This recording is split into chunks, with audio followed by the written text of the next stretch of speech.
నమస్తే. హైదరాబాద్ లోక్సభ బీజేపీ అభ్యర్థి అయినటువంటి మాధవి లత గారు అంటే వారి గురించి మాట్లాడొద్దు, కానీ మాట్లాడకపోతే తెలంగాణ ప్రజలకు తెలవాల్సినటువంటి విషయాలు కూడా తెలియకుండా పోతాయి. దాన్ని మూసేద్దాం, కప్పేద్దాం అనే ప్రయత్నం చేసినా కూడా మనం చెప్పకుండా ఉండకపోతే గనక నిజంగానే అన్యాయం చేసిన వాళ్ళం అవుతాం. కాబట్టి 2-3 ముక్కలు ఆవిడ గురించి చెప్పాలని నేను మీ ముందుకు వచ్చాను. మొదటగా ఈమె దేశం కోసం, ధర్మం కోసం, నీతి కోసం, నియమం కోసం, ధర్మం 4 కాళ్ళ మీద నడవాలి. లేదు అనంటే ఈరోజు హిందూ సమాజం చాలా బాగుపడాలి. ఇంకా ఎన్నెన్నో చాలా మాట్లాడింది. మొత్తం సోషల్ మీడియా కానివ్వండి, మొత్తం అన్ని ఛానళ్ళకి పెయిడ్ వీడియోలు, పెయిడ్ ఇంటర్వ్యూస్ ఇచ్చినటువంటి విషయం మనం చూసుకున్నాము. దాని విషయమే ఇప్పుడు లోక్సభ అభ్యర్థిగా ఉంది కాబట్టి ఒక రాజకీయ నాయకురాలుగా, ముందు లేదంటే మేమేమి వ్యతిరేకించే వాళ్ళం కాదు, దీని విషయంలో మాట్లాడే వాళ్ళం కాదు. ఇప్పుడు ఒక అభ్యర్థిగా తన సొంతంగా ఏదో డబ్బా కొట్టుకునే ప్రయత్నం చేసింది. ఆ డబ్బా కొట్టుకునే ప్రయత్నంలో తనకున్నటువంటి అసలైన నిజాల్ని 2-3 ముక్కల్లో నేను చెప్తాను. తెలంగాణలో నిజంగా నమ్ముతున్నటువంటి అంధభక్తులకు కనువిప్పు కరగాలి, లేదా సామాన్య ప్రజలు మోసపోకుండా ఉండాలి అని వీరు చేస్తున్నటువంటి కొన్ని విషయాలు నేను మీ ముందుకు తీసుకొస్తాను. కరోనా సమయంలో, అంతకుముందు ఈవిడ గురించి నాకు తెలియదు, మొన్న 2-3 నెలల నుంచే సోషల్ మీడియాలో చూస్తున్న తప్పించి ముందు ఆవిడ గురించి తెలియదు. కానీ కరోనా సమయంలో జరిగినటువంటి విపత్తు పరిస్థితిలో వాళ్ళది విరించి ఆసుపత్రి రోడ్ నంబర్ 1 బంజారాయిల్స్ లో ఉంటుంది. నా ఇంటికి కూతవేట దూరంలో ఉండేటటువంటి విరించి హాస్పిటల్. ఆ విరించి హాస్పిటల్లో ఈమె చాలా నీతులు చెప్తుంది కాబట్టి ఇవి నేను చెప్పాల్సి వస్తుంది. ప్రతి ఒక్క దగ్గర వైద్యం అన్నాక వికటించక మానదు, జరిగి తీరుతుంది. కొన్ని తప్పులు జరుగుతాయి, అందులో అనుమానమే లేదు. కానీ ఇక్కడ జరిగినటువంటిది ప్రతి 100 కేసుల్లో 50 మంది చనిపోయారు కరోనా సమయంలో. చాలా వీళ్ళ మీద ఉన్నటువంటి ఎలిగేషన్స్ అన్నీ కాదు. 6 నెలలు మరి హాస్పిటల్కి లైసెన్స్ క్యాన్సిల్ చేస్తామని మరి కేసు కూడా పెట్టడం జరిగింది. వీళ్ళకి 6 నెలలు ఆసుపత్రికి కూడా పర్మిషన్లు తీసేసినటువంటి విషయం మనం గమనించాలి. మరి ఎందుకు జరిగిందమ్మా? 100 మందిలో 50 మంది అన్న హిందువులు ఉండిండొచ్చు కదా, 50 మందిలో 25 మంది హిందువులు చనిపోయి ఉండొచ్చు కదా కరోనా సమయంలో. నేను అడిగేది ఒకే ఒక ప్రశ్న.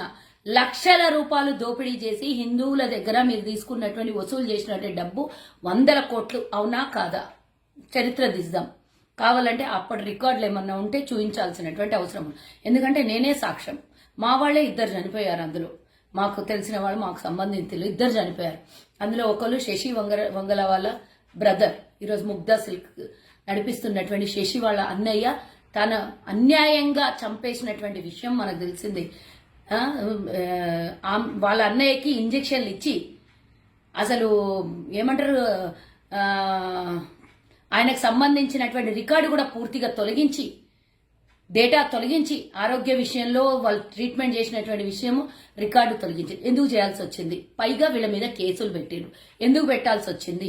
వీళ్ళ నిజమైన ప్రశ్న, మా అన్నని చంపేసినావు అని చెప్పి స్టెరాయిడ్స్ ఇచ్చి, ఇంజెక్షన్స్ ఇచ్చి చంపినటువంటి విషయము, మూత్రపిండాలు డ్యామేజ్ కావడము, స్ట్రోక్ వచ్చి చనిపోయినటువంటి విషయం తెలియదా? ఇది యావత్ తెలంగాణ కాదు, ఆ రోజు అందరము ఒక రకమైనటువంటి సెన్సేషన్ న్యూస్ లో తల్లడిల్లిపోయినాం కరోనా సమయంలో.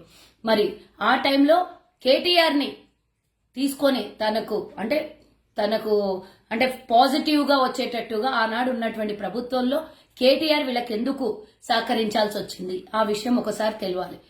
మరి ఎందుకు వాళ్ళ కుటుంబ సభ్యుల్ని ప్రశ్నిస్తే ఎందుకు అరెస్ట్ చేయించాల్సి వచ్చింది? ఈమె చెప్పాల్సినటువంటి అవసరం ఉన్నది. అంతేకాకుండా భద్రాచల నివాసి అయినటువంటి మాజీ చైర్మన్ అయినటువంటి వాళ్ళు ఇదే ఆసుపత్రిలో చనిపోయినరా లేదా? మీరు నమ్మేటటువంటి శ్రీరామచంద్రుడు, మరి మేము కూడా కొలువు తీరిన దేవుణ్ణి మేము కూడా నమ్ముతాం, హిందువుల్ని మేము కూడా గౌరవిస్తాం.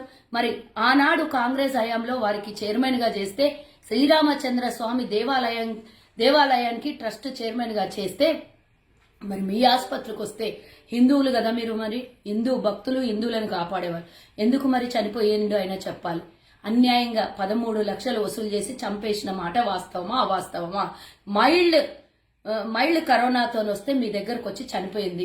ఇలాంటివి ఎన్నో కేసులు. నేను 2 ఎగ్జాంపుల్ చెప్పిన. ఒకటి శశి వంగల వాళ్ళ అన్నయ్య, ఒకటి భద్రాద్రి దేవాలయం చైర్మన్, మాజీ చైర్మన్ అయినటువంటి వ్యక్తి గురించి. 2 మా వాళ్ళు నాకు బాగా క్లియర్ గా తెలుసు కాబట్టి చెప్తున్నా, తెలియని ఎన్నో ఉన్నాయి. ఇలాంటి ఆమె చాలా నీతి సూక్తులు చెప్తుంది. నేను అడుగుతున్నా, ఈరోజు ఆసుపత్రి హలోపతి నడుస్తుంది. మరి నిజంగానే మీ వాళ్ళు చెప్పినట్టే నేనేమి ఆవు గోమూత్రాన్ని గోపేడని నేను వ్యతిరేకించాను, కానీ ఒక మాట అడుగుతున్నా, మీరు హలోపతి తీసేసి హోమియోపతి పెట్టేసి అక్కడ గోమూత్రాన్ని ఆవు పేడని ఇచ్చి ఆసుపత్రిలో ఈ రోజు హోమియోపతిగా మార్చి లేదు అని అంటే ఆయుర్వేదిక్ ఆసుపత్రిగా మార్చి ఎందుకు ట్రీట్మెంట్ ఇవ్వలేకపోతున్నారు? ఎందుకంటే లక్షలు సంపాదించాలి, కోట్లు సంపాదించాలి. మీద అదే ధ్యేయం కదా, కమర్షియల్ కదా. కమర్షియల్ గా ఉన్నటువంటి వ్యక్తి ఈ రోజు వచ్చి నీతులు సూక్తులు చెప్తే ఎవరైనా నమ్మే స్థితిలో ఉన్నారా? ఇవన్నీ నేను కళ్ళతో చూశాను కాబట్టి మీ ముందు లైవ్ ఎవిడెన్స్ గా నేను చెప్తున్నాను. ఇది ఒక్కటే కాదు, తన బిడ్డల కంట చదివిపియలేదంటే స్కూళ్ళకు పంపించలేదు. ఎందుకు? సమాజం మీద నమ్మకం లేకనా, లేకపోతే విద్యల చదివించే బోధకుల మీద నమ్మకం లేకనా, తోటి విద్యార్థుల మీద నమ్మకం లేకనా, ఆడపిల్లలు అని అంటే గడప దాటొద్దనా? ఏం సనాతన ధర్మం చెప్తుంది ఆడపిల్లలను బయటికి వెళ్ళి చదివియొద్దంటుందా? మళ్ళీ ఐఐటీలో సీట్ సంపాదించిందంటే అప్పుడు పోవచ్చు. చిన్న పిల్లలు ఎల్కేజీ నుంచి 10th క్లాస్ వరకు చదివే పిల్లలు ఇంట్లోనే పెట్టి, అంటే నీలాగా నీకంటే డబ్బు ఉంది, అన్యాయంగా సంపాదించిన డబ్బు ఉంది, ఇంట్లో హోమ్ ట్యూషన్ పెట్టిస్తావు, హోమ్ స్కూలే ఏర్పాటు చేసుకోగలుగుతావు. మరి వేరే వాళ్ళు లేని వాళ్ళు పేదోళ్ళు ఇళ్లలో చదువురాని తల్లిదండ్రులు స్కూళ్ళకు పంపించొద్దా? ఎవరికి పంపించొద్దు? ఆడపిల్లలకు కానీ ఎవరికి కానీ స్కూళ్ళకు పంపించకండి అని చెప్తుంది.